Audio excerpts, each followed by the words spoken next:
Hi, welcome to A Matter of Innovation. This is another episode of Nearly True Tales of Innovation. I'm here with my good friend Tiffany Wilson at the Cosmopolitan in Las Vegas. She's part of the Best Damn panel at IFATS 2018. Tiffany, how are you doing? I'm doing great, thanks. 2 straight nights of 9 hours sleep? It's fantastic. I have to come to Las Vegas to sleep. Probably the only one in the city. You may be the only one that came here to sleep. Why is that? Where have you been in, say, the last 10 days? In Israel. That's a great place to be. Celebrating Hanukkah? We did celebrate Hanukkah when we were there. It was fantastic. It's that time of year? It's that time of year. And what else was going on with you? So we were there to attend the ICI conference, Innovations in Cardiovascular Interventional Cardiology.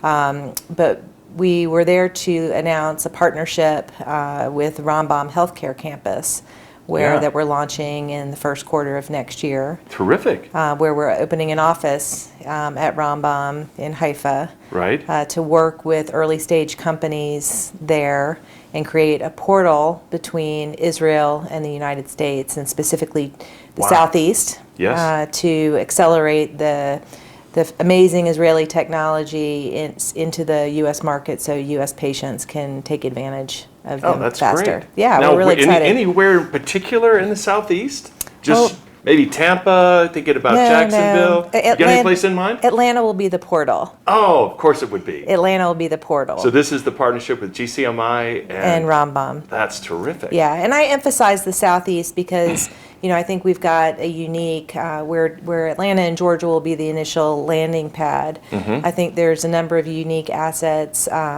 across the Southeast, and collectively together, if we're collaborating, I think that's good for everybody. What does the Southeast mean to you?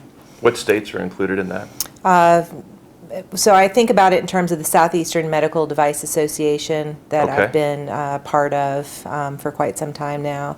And that's really focused on Florida, Georgia, South Carolina, North Carolina, Tennessee, and Alabama. Wow. Oh, that's terrific. But we also have folks come and engage from Mississippi. We've seen some folks from Texas and even from Virginia. How about that little state between Texas and you get anybody from Louisiana? Ever come in? A little bit. A little bit? Not as much. Not as much? Yeah, you'd think, based on our trip to New Orleans earlier this year and some of the interesting work going on between Tulane and LSU, that you'd see more. Right. But I think that will come over time. So Tiffany, the partnership that you've just announced with Israel, that's part of the ongoing mission of GCMI. What else has been going on there?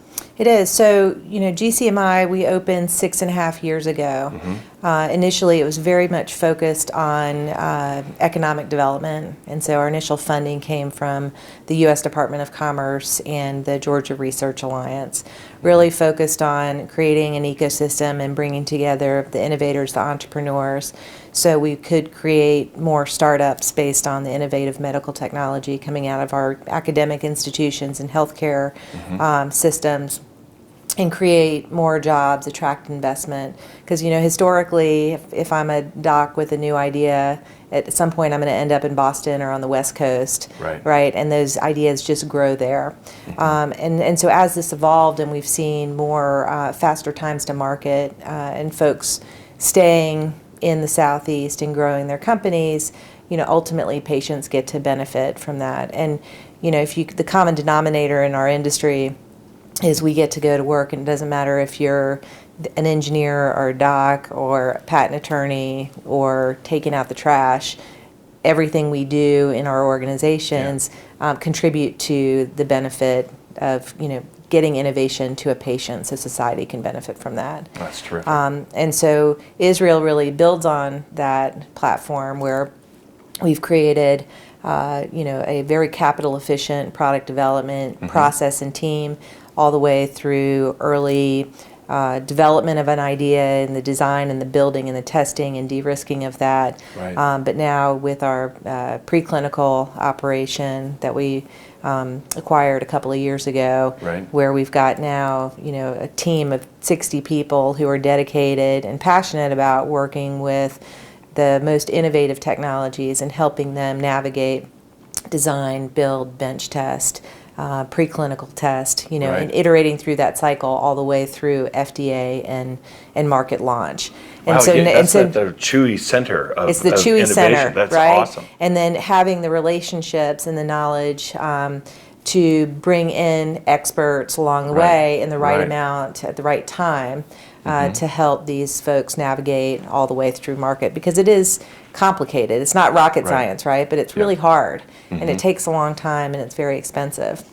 And so now at this point, we've got we know what works, what doesn't work. We've got some strong relationships and case studies. And so we're now able to work with global companies globally Oh, terrific. and be a launch pad for the U.S. market. So it really is we're called the Global Center for Medical Innovation.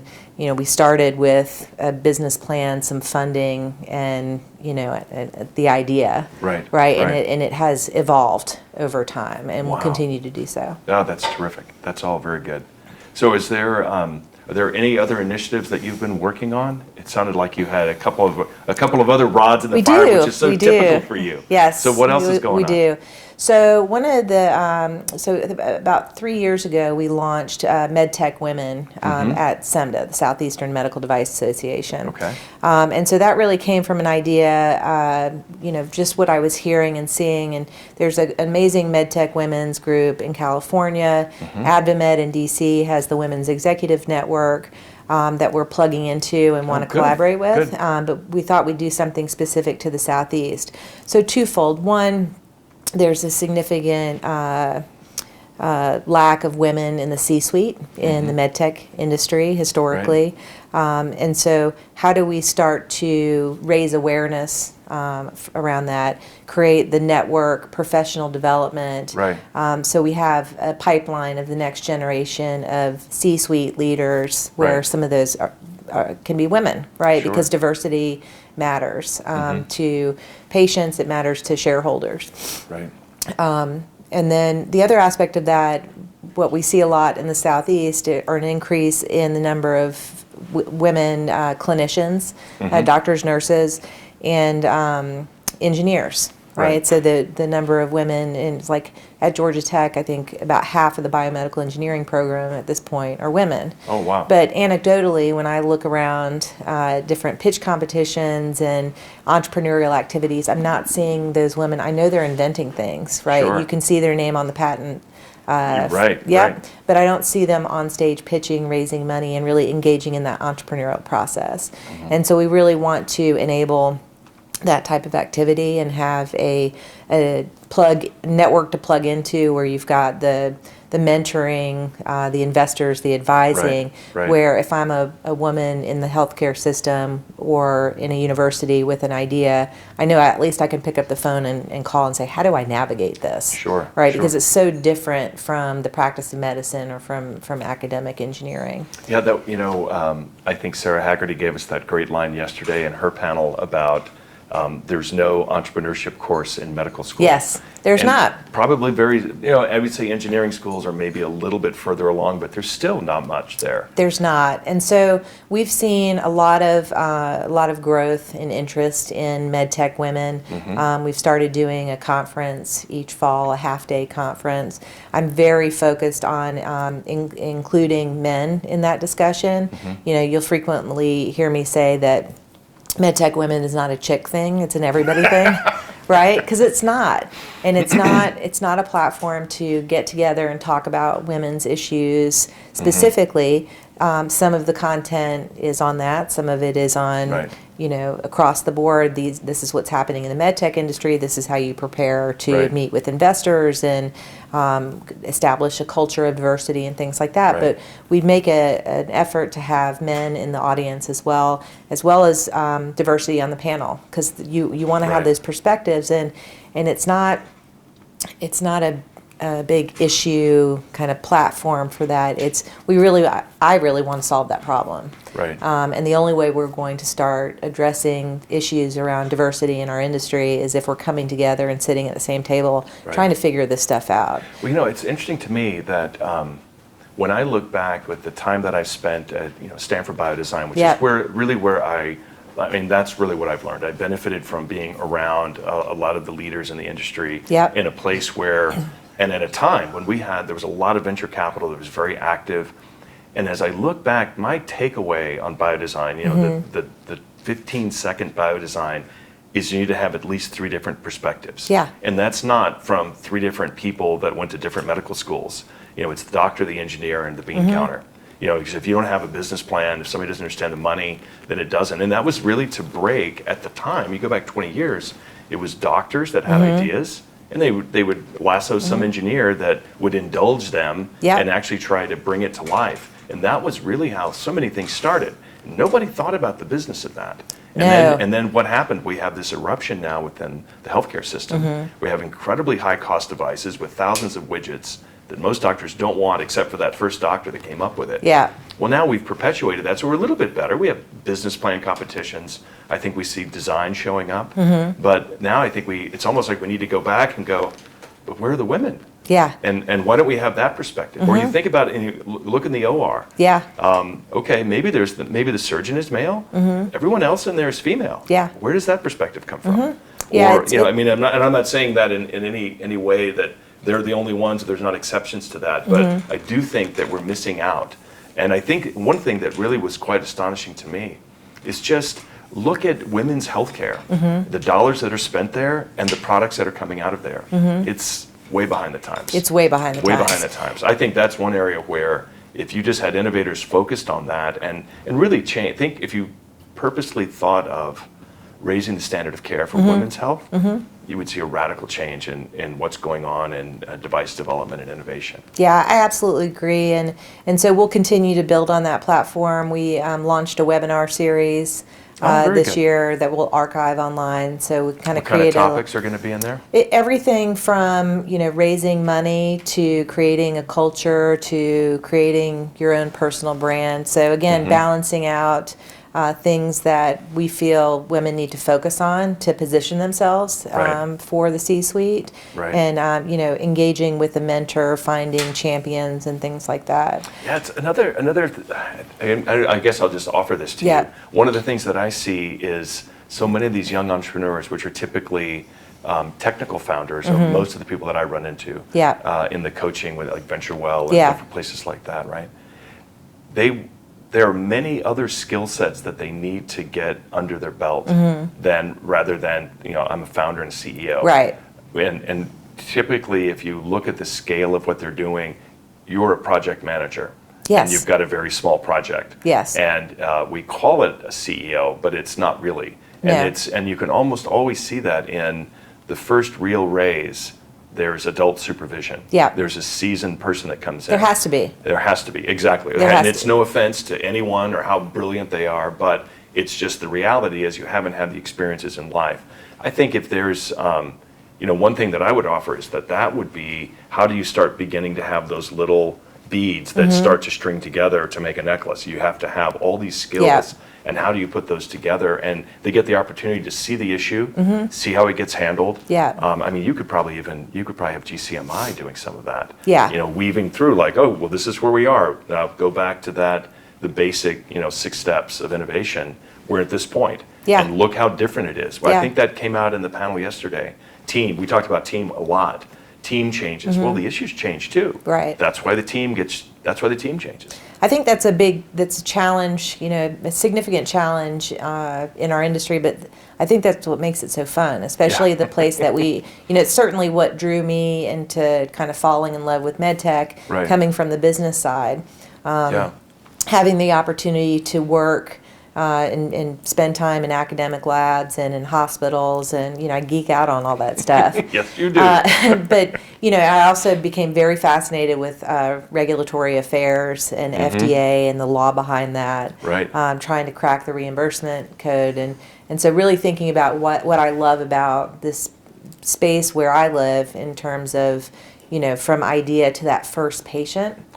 Is where business people, clinicians, engineers, government, legal folks, we all have to figure out how to work together to get something across the finish line that's going to save someone's life or benefit society. And so, but that's really hard. Yes, it because is. everybody is, a little nerdy, a little quirky. Everyone has a different language. That's right. And so the people who I think are really successful in this space are the ones who can engage in conversations and teamwork with people who have a complementary skill set. Right. Otherwise, it won't work. That's Because we right. know, and we talked about this yesterday, that, if I'm a doc with an idea, I'm not going to be, there's always the unicorns, right? Yes. But I'm not going to be the longtime CEO Right. of that company. Yeah, I'm not going to walk out of my lab, out of my entire career that's taken, in some cases decades for Yeah. them to establish themselves,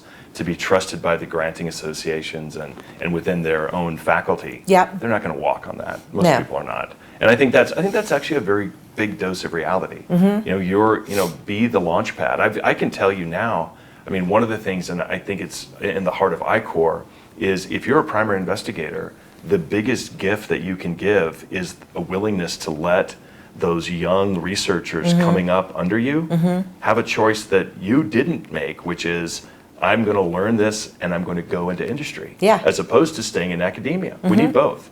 And it's good improv, right? Both and how do we get getting PIs, not that they have to leave, Right. but that they allow their researchers to take a different path. Yeah, and that's, I call that we don't want them to necessarily be entrepreneurs, Right. But we want them to engage in the entrepreneurial process. That's exactly to really right. understand it and understand how their role and their expertise complements the rest of the team. That's right. That's right.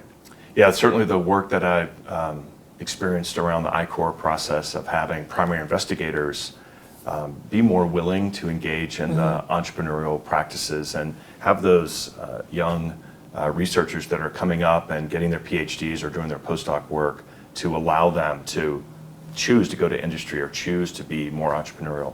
I think we'd all benefit from those kinds of practices. Yeah, absolutely, because it's not about, everybody's not going to be an entrepreneur. They may That's not right. have that skill set, but if they understand how to be part of the entrepreneurial process and engage with people with different skill sets, Right. that's where I think the magic happens. Yeah, and it's funny as I look at basically the work that I'm doing with my own site with the Matter of Innovation is to address and yet you may not be an entrepreneur and you may not have a fabulous startup, but I think that it's critically important. And for me, if I look back 17 years of this with biodesign, the distillation of that is I really don't care what your idea is. As long as you're excited about it, then you'll want to engage in the process with me. Yeah. And we can go through it. And then at least, think about that, just having more and more people enter an industry where they actually understand how the sausage gets made. And I think that radically changes everything. Because I think I said this yesterday, a lot of my friends that are serial, sort of technical founders, they leave when the quality system shows up. Yeah. Because to them, they know themselves, I play well on the front end of the process. At the same time, what if there was an entire army of people out there going, I think the quality system's the best thing we ever needed. That's so important. Think how that saves manufacturing cost. And that's all, to me, that's all competitive advantage. If you really get that crackerjack team that can work together and understands how all the pieces fit, then that's really what makes a company very successful. Yeah, I and agree. Getting everything out to market faster.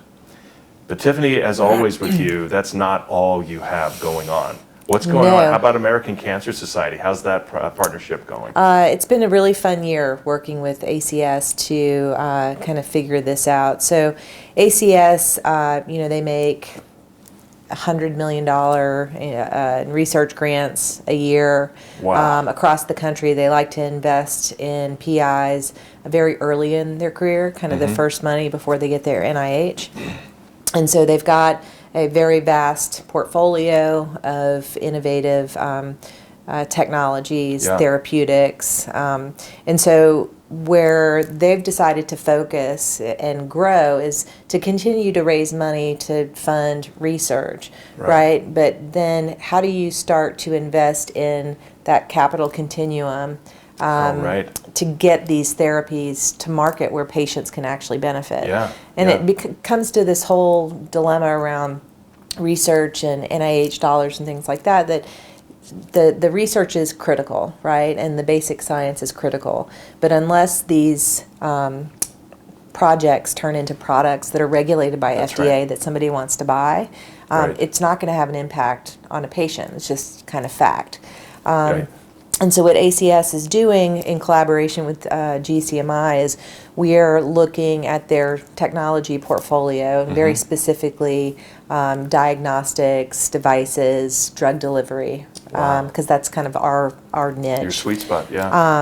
And then vetting those investigators, those ideas, looking at the market attractiveness of those, and then working with the PI based on our accelerator methodology to de-risk those. And so we bring in investors from that space, other subject matter experts, and say, okay, based on the stage of this technology Right. and where we want to go, can we get to a go, no-go decision where should we kill this project and focus on the next one because Right. for whatever reason, there's no IP there, the market size is too small given the risk of the technology and so forth. But then work with them to de-risk it so it's better positioned for the next stage of financing. That's terrific. And I think what's been interesting with ACS this year is that they've launched their Bright Edge Fund.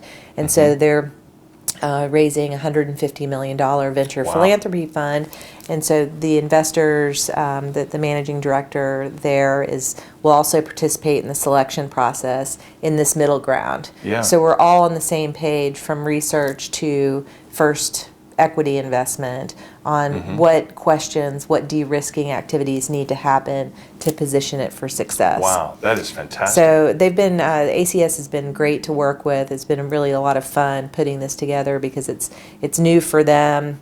It builds on what we've been building and experiencing over the last 6.5 years Right. at GCMI. So we're excited about 2019. That is something to be excited about. I love the idea of GCMI as you think about that, you could become the good housekeeping seal of approval. Yeah, Seriously. I mean, because think about this, as we've had a massive shift in the loss of venture capital, and it's no secret. Yeah. And we've talked about this yesterday, that it's easier to raise 12 million than it is to raise 2. Yeah.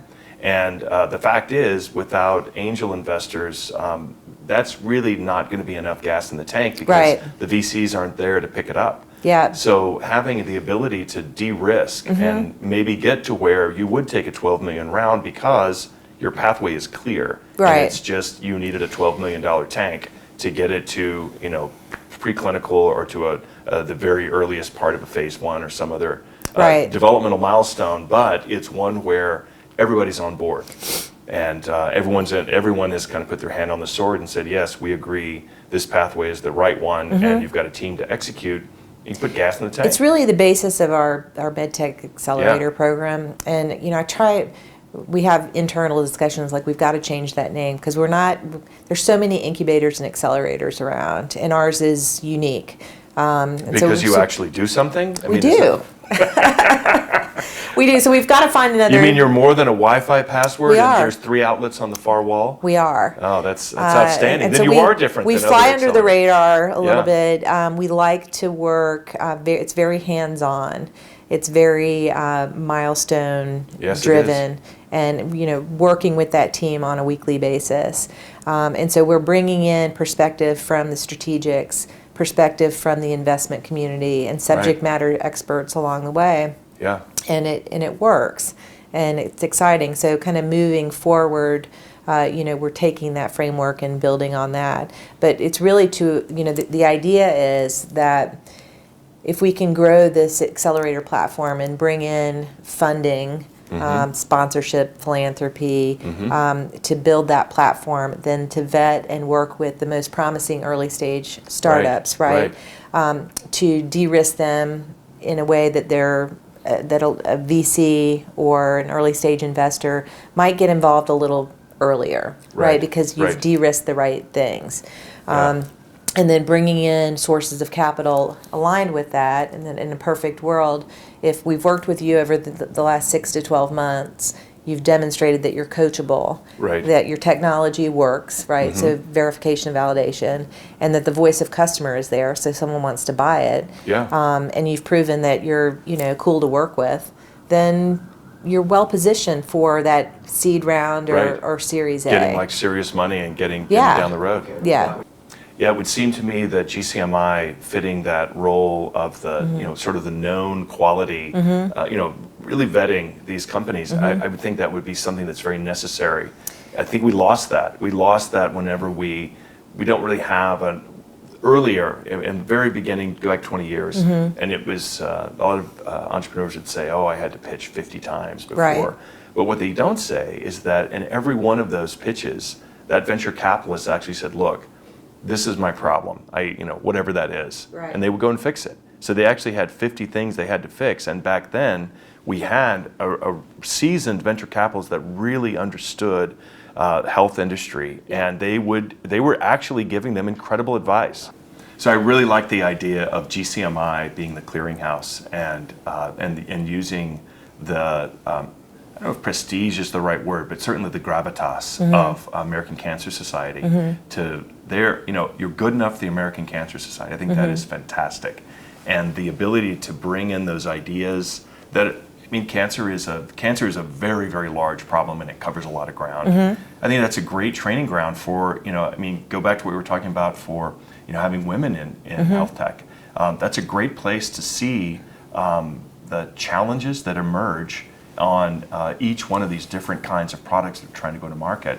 So I always try to think about that. Even if you don't have a successful company, you're going to have a successful education process, Right. which is incredibly important. Right. Because even if I always think this, we have a lot of fellows from biodesign that their first step after graduation Yeah. is to go into industry. Yeah. Because they've had this large framework that they're in, and now they want to go and work in one area and actually see it applied, see it in action with people that have a lot more experience than they do. And I would love to see more of that, where we have the seasoned veterans working with the new entrepreneurs, or even just young engineers and technical people that are trying to learn more about how the healthcare system works together, because it is a very, very complicated system. It is, and what's fascinating about our pilot project with ACS, American Cancer Society, this year, the first project was out of Boston University. And so we kicked off in April. Yeah. And by August, we had, an investigator and his team focused on his technology, his diagnostic, on a very small segment of the market. Right. Have him pivot and recognize that, okay, I can't probably start here because there's not enough there to raise money around. Right. Right. But to look at other applications and really Very engage interesting. with our team and watch him go through that journey, that kind of entrepreneurial journey, to say, okay, I realize that I can't start here, but if I go down this regulatory pathway and enter the market this way, ultimately I can get back to where I started. Right. And then get excited about, how do I start a company? And how do I engage with tech Right. transfer to make that happen? Right. And tell me about SBIRs, and what do I need to do? Yeah, all these pieces. All they're these coming pieces, together. you could see the light bulb go off with That's that team, fantastic. and it's just really, it's been fun to watch. So did they stay in Boston, and they worked with you? Yeah, They would so- come down on every couple of weeks. They would come to Atlanta. Very virtual. So we kicked off the project in Boston at BU, and then about midway through, he came to Atlanta Terrific. for a check-in. But we did Skype, video or just conference calls every week. Yeah. With very specific agenda. The process is very specific to the investigator or the startup, Right. and their technology, because it's not a one size fits all. Sure. Right? Go back to our conversation around teams, right? Yeah. Everybody's different. And so everyone brings a different level of experience, expertise to their startup and their company. And so, things like boot camps and, these cohort type things Right. may work well for certain types of technologies, but in our experience, we've found if we can be very prescriptive, given the personality of the team, their Right. specific needs, that it's really effective, cost effective to make go, no-go decisions. What's kind of striking me now is you've got somebody at BU. Boston is not lacking for No, they're not. insanely deep resources, right? Yeah. And yet he's working with you in Atlanta. Yeah. And I think if that's true for someone in Boston with that ecosystem, what about, I don't know, Cincinnati, Milwaukee, Chicago, I think even people up in, you look at like the Michigan Peninsula, they have a lot, but they don't necessarily have all the pieces fitting together. Yeah. And I'm not picking on any of these places. I'm just saying that we have, if it's not New York, it's not Boston, it's not San Francisco, you probably don't have the depth of an ecosystem that you might want. Right. Why not? Why not go to Atlanta? Why Yeah. Why not use GCMI to get that foundation and have someone, adult supervision to check in on your team? Right. So it's interesting, and this kind of led to the way that we've set up the framework in Israel, where over the past couple of years I've been getting calls from different states, economic development groups, universities, healthcare systems. How do I build a GCMI in my city? Right. And the short answer is like, that's easy, don't. Yeah. Right? That's right. Because I think what we've seen over the last 10 years are states and cities make enormous investments in infrastructure, right? Because That's innovation is a cool word. Everyone's got to be doing something innovation or entrepreneurship. And what people fail to recognize is that building the building and doing the ribbon cutting and having the events and everything, it makes for great PR. Right. But does it fundamentally make things better or go faster? And what we found is that, people don't recognize that it's expensive to build it, and you can get a one-time grant, but then you got to figure out the sustainability That's right. of it, right? How are you going to operate it? How are you going to operate it and continue to add value and offer value to the community that you serve? That's right. And so what we've learned at GCMI is that we've turned kind of our lessons learned and best practices on the early stage into a process that we call phase 0.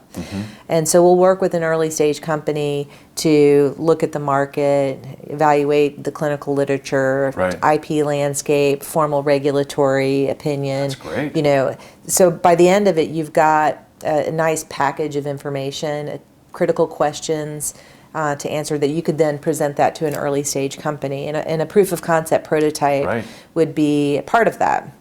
And so in order to do that, you don't necessarily need a big building or a huge machine shop and clean room space and things like that. Those activities happen at specific points of time.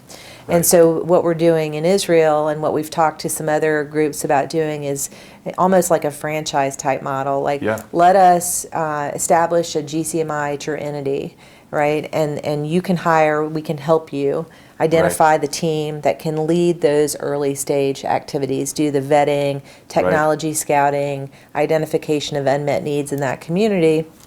And then once something comes together, if there's a there, and they need to engage with our product development team in Atlanta, if they need to do their preclinical studies or tap into the rest of our ecosystem, that can be done virtually, and traveling back and forth. Sure. And so really, as a nonprofit organization, we want to help others figure out that sauce, the secret sauce for their own community, and a lot of these best practices transfer very well. That's fantastic. So kind of like a hub and spoke. Yeah, I like it. I like it. It's one of the things that probably since around 14, I've been traveling around more than certainly hitting the circuit in Boston, New York, and San Francisco, but also going out to Hopkins and back to Baltimore, to where I beg forgiveness for everything I did as a midshipman in this great state of Maryland.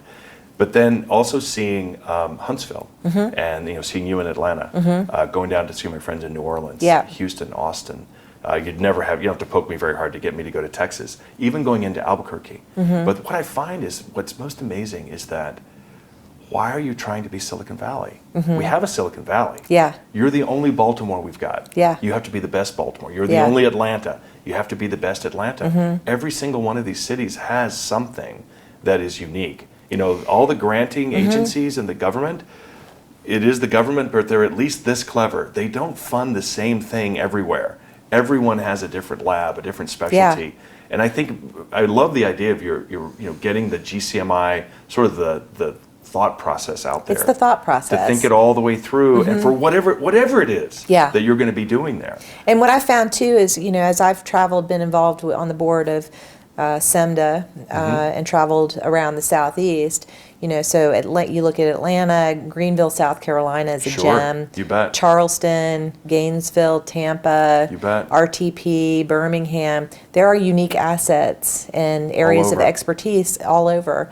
And so if we can come together and share that knowledge and leverage those assets, it's not sustainable to build them in every single community. That's right. That's right. Right? I mean, even look at our national labs. Yeah. We have a Sandia, we have Los Alamos, we have Lawrence Livermore. There's one more I'm forgetting in Chicago, but we didn't put them everywhere. Yeah. And the same thing is true. I think a lot of our academically funded research, they try not to mimic things that are going on elsewhere. Yeah. And I think that's fantastic. That's one of the things I think that as a country we haven't done very well, which is to leverage everybody doing their own part and Yeah. bringing that together in the aggregate. Yeah, so we've really built a phenomenal team that is mission driven and are fun to work with, and love working with entrepreneurs. So we're looking forward to growing that platform. I think you guys have created Yeah. something very special there. You had, and I said this when I was visiting you guys, you have more than what we had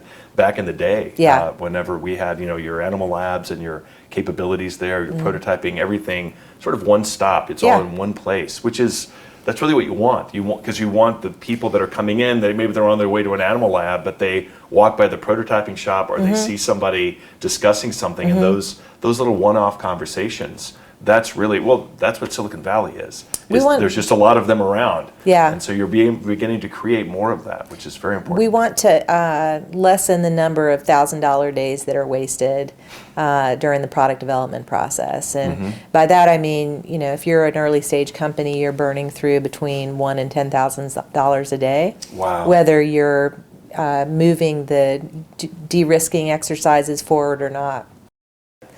I'm Tiffany Wilson. I'm the CEO of the Global Center for Medical Innovation, and these are my nearly true tales of innovation.